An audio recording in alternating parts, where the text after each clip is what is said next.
toi de placer le Coran comme il le faut et de considérer le Coran comme il le faut. Et certes a dit le messager d'Allah alayhi salatu wassalam, Al-Qur'an hujjatun lak aw alayk. Le Coran sera un argument soit pour toi, soit contre toi.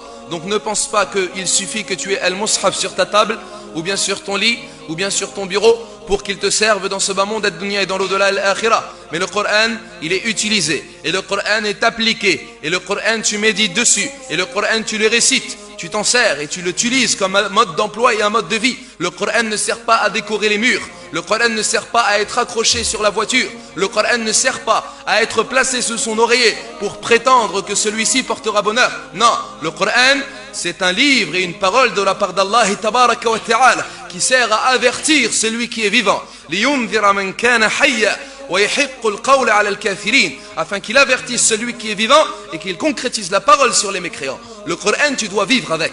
Le Coran, lorsque tu as un souci, lorsque tu as une préoccupation, ouvre le Coran, ouvre le livre d'Allah Azza wa Jal. Tu te soulageras alors et tu trouveras une solution à ton problème.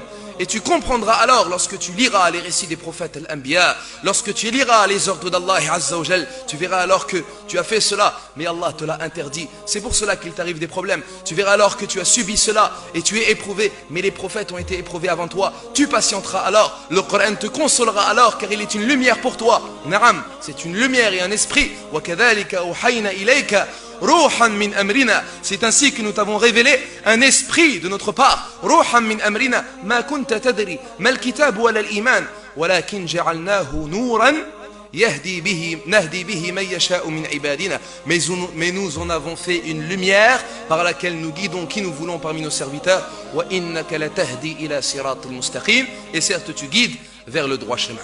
Naam, le livre d'Allah, le Coran, doit être utilisé.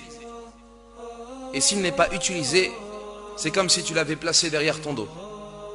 C'est comme si tu t'en étais détourné. Non, nous ne sommes pas, excusez-moi du terme, nous ne sommes pas des ânes.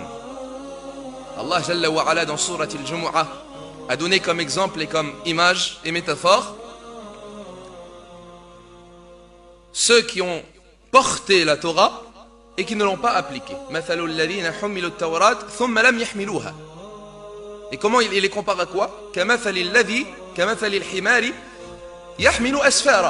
C'est comme des ânes qui ont porté des livres. Si tu portes le livre sur ton dos, hein, sans le lire, sans le comprendre, sans y méditer, sans réfléchir à son sujet, sans l'utiliser, excuse-moi du terme, mais t'es comme un âne. Alors à toi de choisir ton groupe. À toi de choisir, est-ce que tu es un homme à qui Allah a accordé de la raison, un esprit critique, une intelligence, ulul albab, hein? Ou bien, wal'iyadu billah, celui qui est douté, qui n'est pas doté de raison comme l'animal. À toi de choisir cela.